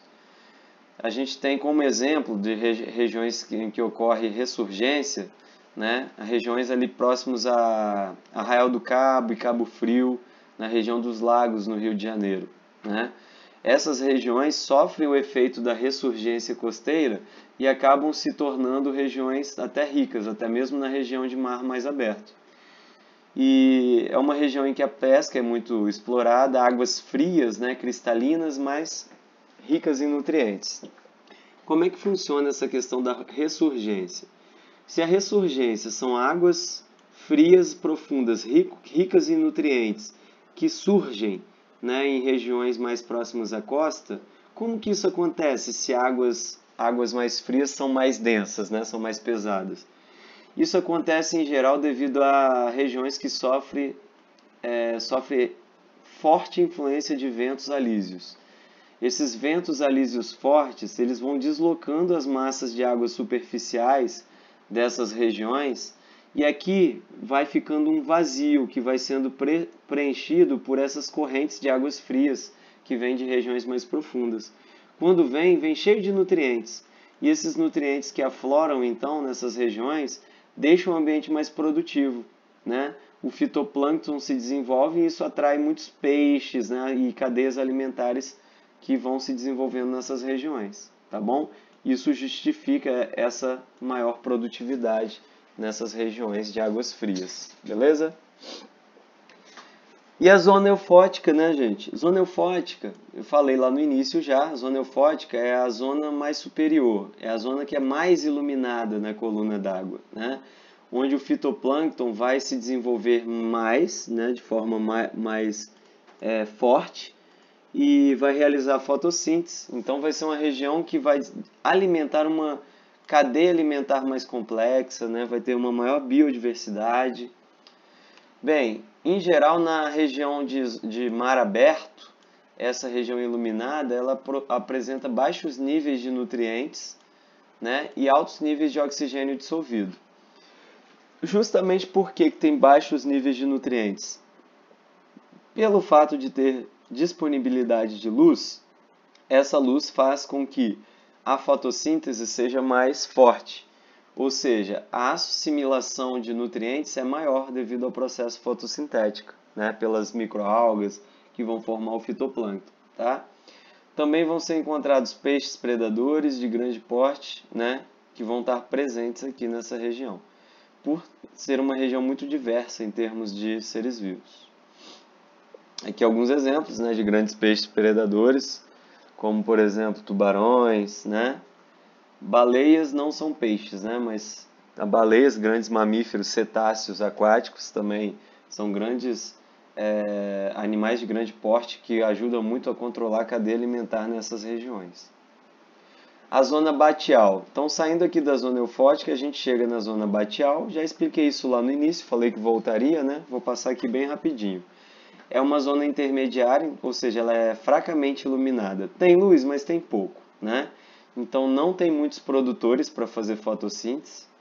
E aqui, o que a gente vai ter? Zooplâncton e peixes, né, que vão viver nessa região, mas podem ficar migrando à noite, né, para a região eufótica, para poder complementar a sua alimentação, buscar mais alimento, tá bom?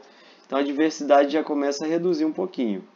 E a gente tem a região abissal, que eu falei lá no início da aula. A região abissal, é uma região muito escura, então não tem luz aqui embaixo, muito fria, muita pressão, né? A pressão é muito maior aqui da água, do entorno, pouco oxigênio, então vai ter uma grande quantidade de nutrientes que vem das regiões menos profundas. O excesso de nutrientes, o que não é utilizado, pessoal, vai caindo, caindo, caindo, caindo até chegar aqui embaixo, tá? Então costuma ter muito nutriente, apesar de não ser utilizados esses nutrientes. E existem micro-organismos quimiosintetizantes, né? São aqueles que conseguem produzir seu próprio alimento na ausência de luz, através de reações químicas, na verdade, né? Da oxidação de compostos químicos. Então, eles conseguem produzir seu próprio alimento. E aqui esses organismos, hoje, sabe-se que são os principais responsáveis por garantir a vida onde não tem luz, onde a vida, né, chegou-se a pensar que não existia vida. Lá a gente encontra uma diversidade, né, muito exótica, né, rica em peixes dotados de estruturas voltadas para a percepção sensorial, na ausência de luz, né? Alguns são bioluminescentes, né? Produzem luz própria para poder facilitar a busca de alimento. Aqui, pessoal, é um mapa dos oceanos e aqui as regiões vermelhas a gente está vendo as fossas oceânicas, né? É o limite das regiões da zona abissal. Geralmente ela, por exemplo, aqui, ó, entre a América do Sul e a África do Sul, aqui a gente tem o Oceano Atlântico. Lá no meio do Oceano Atlântico, a gente tem o que a gente chama de uma cordilheira aquática, que é a dorsal mesoatlântica. A dorsal mesoatlântica fica é o limite das profundezas abissais. É onde as placas estão se separando, está extravasando magma. Ali tem muitos compostos à base de enxofre que são liberados devido a essa atividade tectônica, né, das placas. E esse enxofre é utilizado pelas bactérias quimiosintetizantes para poder produzir seu próprio alimento. Então não tem luz, mas essas bactérias conseguem então produzir alimento na ausência de luz. E isso vai garantir o restante da vida, né? Os organismos que vão se alimentando dessas bactérias e que vão servindo de alimento para outros organismos. Então hoje a gente sabe que nessas regiões limites das profundezas abissais tem vida sim, tá? Aqui é a morfologia de algumas dessas espécies que a gente falou que são adaptadas. Olha esse tipo de peixe aqui, ó, cheio de projeções do corpo. Isso são estruturas sensoriais que ajudam a captar vibrações pequenas na água, sentir pequenas movimentações para poder se alimentar. Em geral, esses organismos têm olhos atrofiados, tá vendo? Olhos que não funcionam muito bem. Porque onde é escuro, né, precisa de enxergar? Pensa assim, tem várias espécies que vivem em cavernas profundas também onde não tem luz, que que desenvolveram esses olhos atrofiados, justamente porque não precisa. Talvez mais importante do que o olho seja essas estruturas sensoriais aqui, ó, que eles têm antenas, né, e projeções do corpo para poder perceber a presença do alimento. Né? Tem uma percepção elétrica, cada espécie ela desenvolveu uma forma. Há aqueles que ainda usam a luz, né? Que produzem a bioluminescência, em que isso ilumina o local e qualquer formação de imagem também vai ajudar, né, na captura do alimento. E agora a gente finaliza indo para as zonas de vida de água doce, gente. E ambiente marinho falamos tudo. Vamos falar agora um pouquinho melhor da água doce. Bem, as zonas de água doce, elas estão onde a concentração de sais dissolvidos na água é menor que 1% por volume, né? E essas regiões no mundo, elas vão cobrir menos de 1% da superfície da Terra. Então a gente falou bastante de ambiente marinho, né, e de estuarino, justamente porque eles cobrem a maior parte da superfície da Terra. Água doce, menos de 1%. Não é por isso que é menos importante, né? Talvez até seja o contrário. Porque é a água que é mais utilizada, que os seres vivos precisam, né, em maior quantidade. Então ela tem menor quantidade, mas ela é mais importante, mais utilizada, tá? Prestam vários serviços ecológicos e econômicos, né, como a gente já vem falando.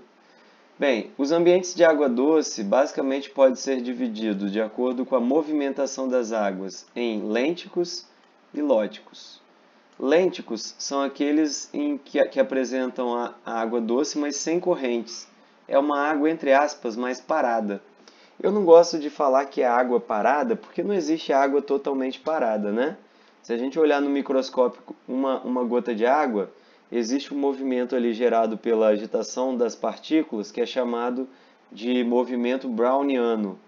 Então a água não é estática, ela não é totalmente parada. Mas, né, é uma água que, comparada a outros corpos hídricos, ela não apresenta correntes, tá? Exemplos de ambientes lênticos. Pensa assim, lêntico vem de mais lento, né? Então, lagos, lagoas, áreas alagadiças são exemplos de ambientes lênticos. Reservatórios. Reservatórios são formados a partir de ambientes lóticos, né? Ambientes lóticos são aqueles de água doce, porém com correntes, ou seja, água corrente. Por exemplo, rios, riachos, canais, arroios, né? Enfim, córregos. Todo ambiente que a água tem água corrente, de água doce corrente, é um ambiente lótico. Se a gente imagina, por exemplo, um rio, né? Um rio. Aqui eu tenho um rio, e aí ao longo desse rio a gente constrói uma barragem. E aí depois esse rio continua, né? Pouquinho, porque eu controlo essa barragem, depois forma o rio bonitão de novo. Nessa região aqui, ó, antes da barragem, vai se formar o que a gente chama de reservatório, né? Eu barrei o rio, essa região vai ser uma grande área alagada. Acontece que o rio chega aqui com uma certa corrente, né? Só que quando chega aqui nesse reservatório, por causa dessa barragem que foi construída, essa água fica mais parada. Então os reservatórios são ambientes que eles são ambientes primeiro artificiais, né, porque são criados pelo homem, né, as barragens artificiais, os reservatórios artificiais, e eles estão aqui, têm características entre ecossistemas lênticos e lóticos. A gente às vezes chama eles de semilênticos ou semilóticos, né, por terem, mas de forma geral, os reservatórios são muito mais semelhantes a lagos, ou seja, ambientes lênticos, do que a um rio, tá? Ambientes lóticos. Mas existe uma classificação intermediária aí que alguns autores usam, né? Ambiente semilótico, semilêntico e por aí vai. Bem, as regiões de água doce, pessoal, vamos falar primeiro aqui dos lagos, né? Aqui, quando a gente fala de um lago, essa classificação serve para lagos, lagoas, ambientes lênticos, de uma forma geral, né? Os lagos, eles são formados em depressões por meio de precipitação, escoamento superficial, incluindo o derretimento de neve, e infiltração de águas subterrâneas. Então, os lagos, geralmente, onde você tem uma depressão no terreno, choveu e encheu de água, são aquelas regiões no terreno em que já tem a tendência em formar alagados. Quando essas áreas são permanentemente alagadas, mantidas por lençol freático, por chuva, a gente considera então já um lago, tá? E aí um lago, ele é dividido em zona litoral e zona liminética, que vão constituir o que a gente chama de zona trofogênica, é onde chega mais luz, tá? A zona litoral é a margem, nada mais é do que a margem do lago. Elas geralmente são as águas mais rasas e iluminadas pelo sol, ali na margem do lago, da lagoa, suportando plantas aquáticas, submersas, enraizadas. São regiões de grande biodiversidade. Sempre que falar em região litorânea, zona litoral de um lago, são as regiões de transição. Saindo do ambiente terrestre e indo para o aquático, você entra ali pela margem, pela região litoral, tá? De grande biodiversidade.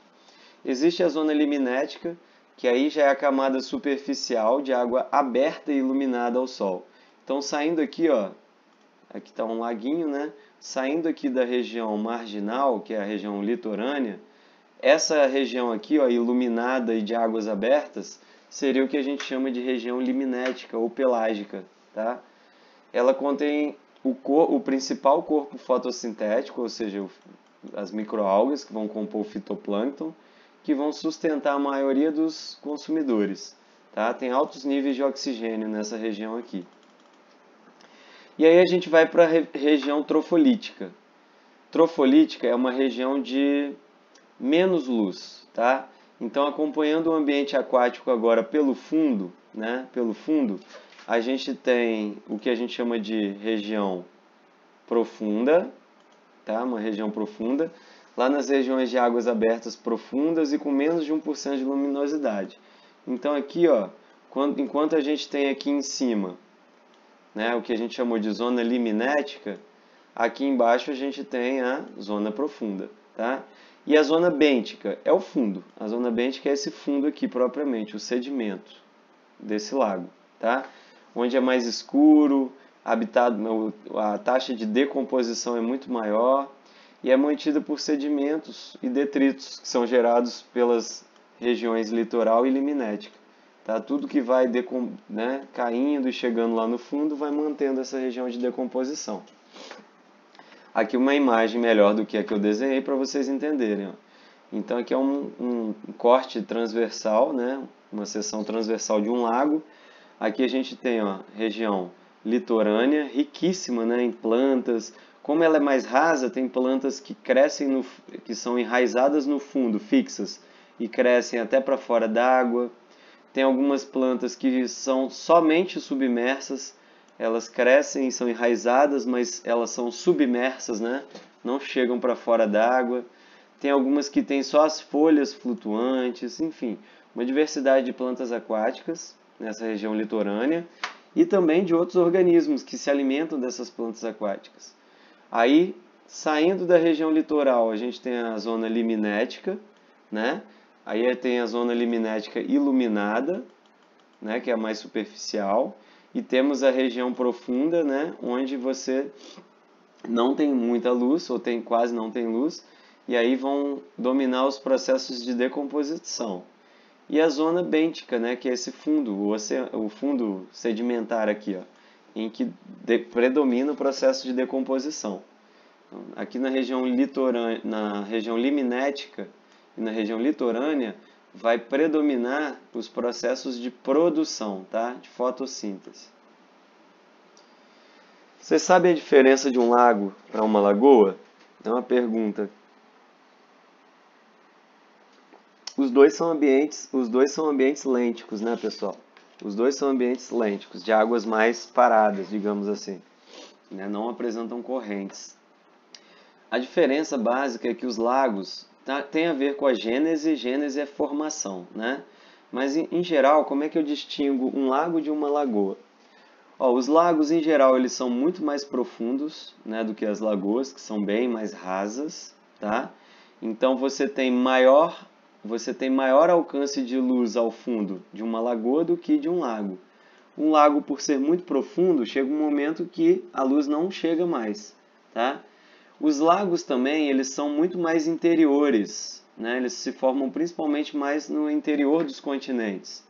As lagoas, elas se formam muito mais próximas às regiões litorâneas. Então, lagos são mais interiores, lagoas são mais litorâneas, tá? Em geral, tem a ver com a formação. A maioria das lagoas, elas vêm de uma formação devido à ação de rios e do mar.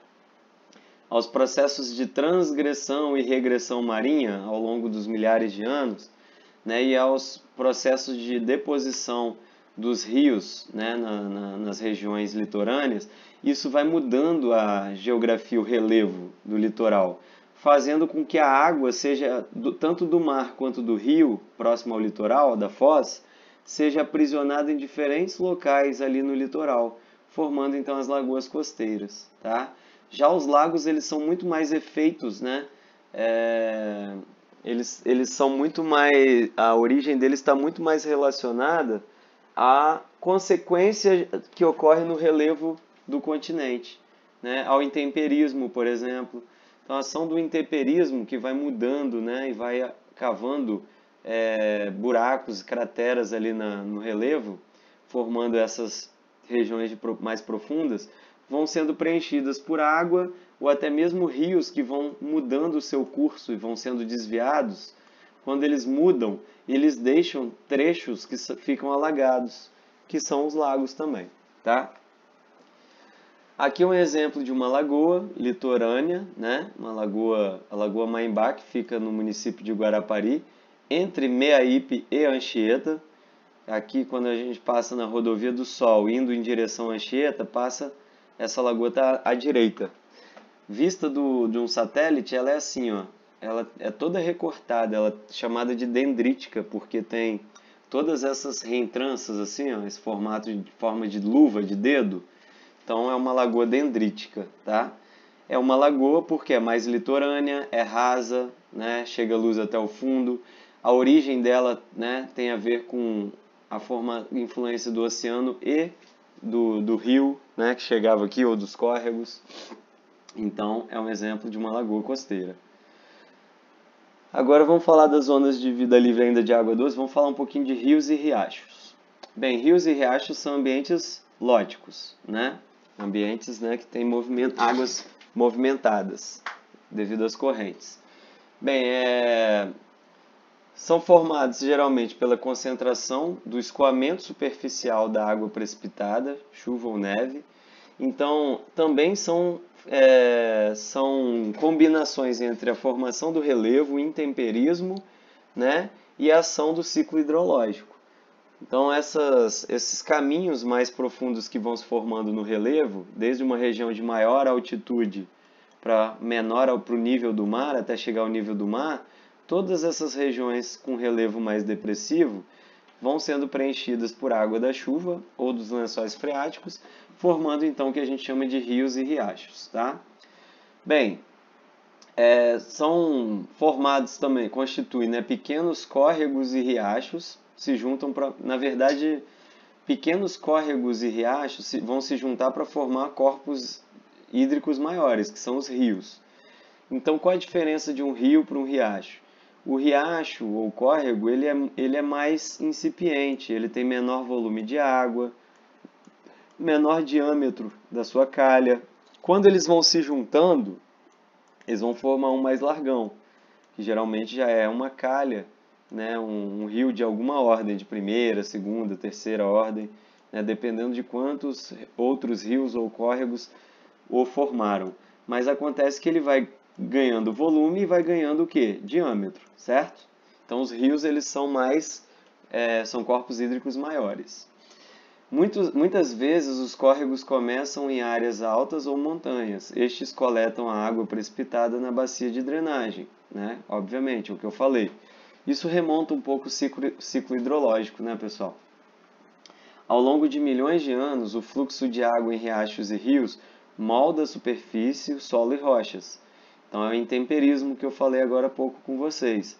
A própria ação da água sobre as rochas ou sobre o solo vai modificando essa rocha, esse solo, os caminhos, né?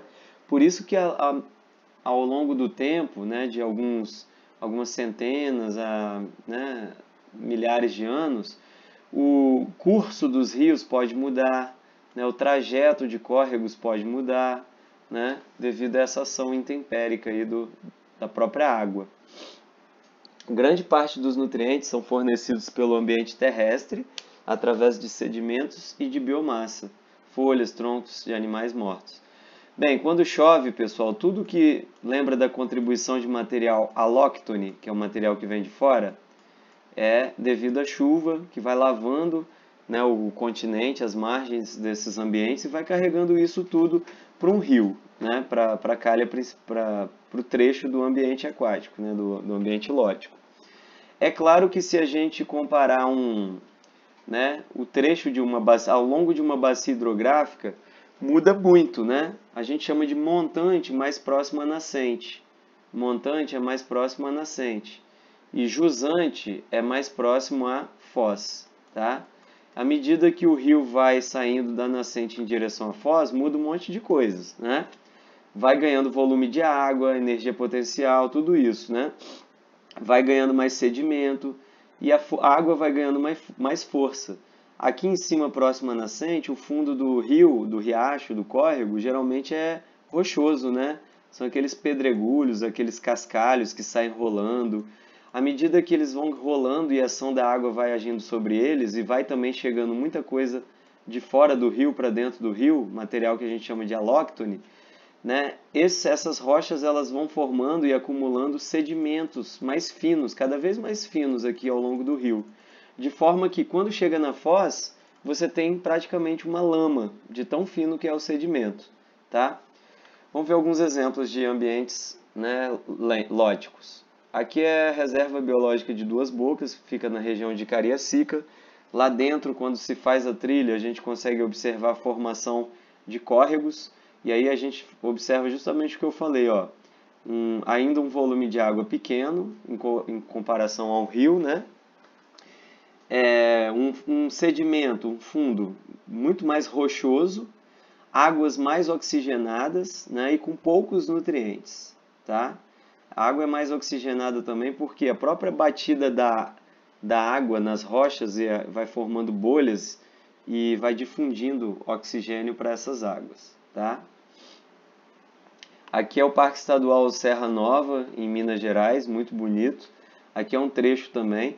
Na nossa região de Santa Teresa, a gente consegue observar vários córregos também, né? Esses trechos que a gente pega de cachoeiras, geralmente, né? Eles são trechos que estão no meio do caminho de córregos, de riachos, enfim, né? Às vezes até mesmo de rios, dependendo do volume. Aqui é um rafting, né, no Rio Jucu, então já é um rio, né? Já é um trecho com bastante volume de água, mas tem trechos dele em que ainda há afloramentos rochosos que geram, né, essa movimentação da água, que pode ser utilizada para fazer esportes radicais aqui, como o exemplo que eu estou mostrando. E vamos agora às áreas interiores alagadiças, né? Pântanos, brejos, várzeas e tundra ártica, para finalizar, né? Então, em geral, são permanentemente inundadas, mas podem existir áreas alagadiças sazonais. Essas regiões, pessoal, elas são comuns em cada ecossistema. Aqui a gente não tem muito não. Aqui a gente tem às vezes uma formação de brejo. Quando a gente vai mais para a região lá do Pantanal Mato Grossense, da Amazônia, a gente começa a ver mais essas áreas interiores alagadiças, que vão formar aquelas regiões de várzeas, os igapós, né?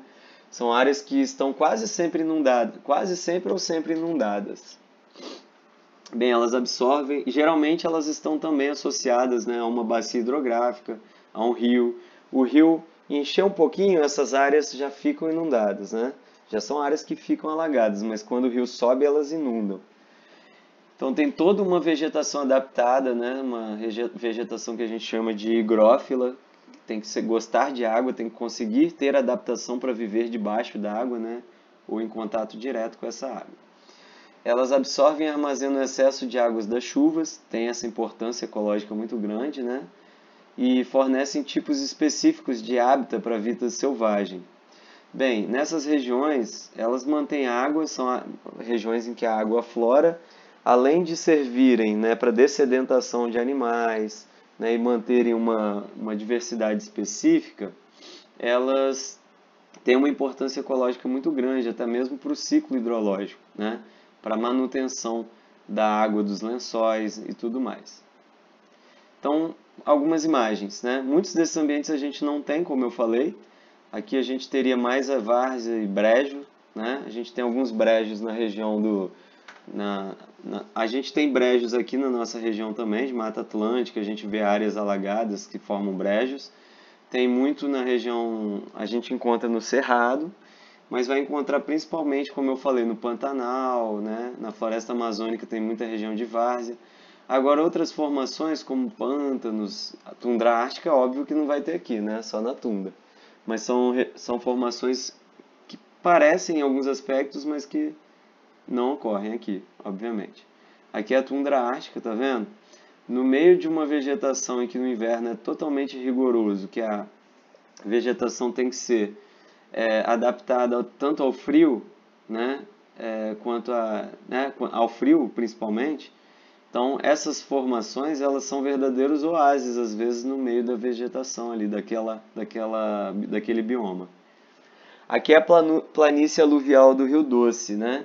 O que é uma planície aluvial? Regiões que tendem a formar essas áreas, né, alagadas, são regiões mais planas. Por exemplo, a gente tem no Pantanal e a gente tem a planície aluvial do Rio Doce. Então, boa parte do Rio Doce, ao longo do trecho do Rio Doce, nas margens a gente tem regiões muito planas. Você não tem montanha, não tem serra em volta. Então, essas regiões, quando sofre pulso de inundação, a água sobe do rio, essa água se espalha por essa planície aluvial que tem aqui no entorno, tá? É o que acontece também lá no Pantanal Mato-Grossense, né? Olha como é que é a imagem lá do Pantanal. Você tem a rede hidrográfica formada por vários lagos e por áreas permanentemente alagadas, né? Que quando o rio sobe um pouquinho, já inunda tudo, né? Atualmente a gente está acompanhando aí os problemas das queimadas lá no Pantanal, né? A gente nunca imaginou que uma região que é famosa por ter grande disponibilidade de água, ter uma rede hidrográfica rica, né? E viver assim a dinâmica do ciclo hidrológico, dos pulsos de inundação, passaria por um problema tão grande durante um período de seca, né? Com queimadas. Então tem muitas espécies, né, muito bonitas lá no Pantanal Mato-Grossense. Aqui um exemplo da Vitória Régia, que ocorre no Pantanal, na Amazônia. Muito bonito.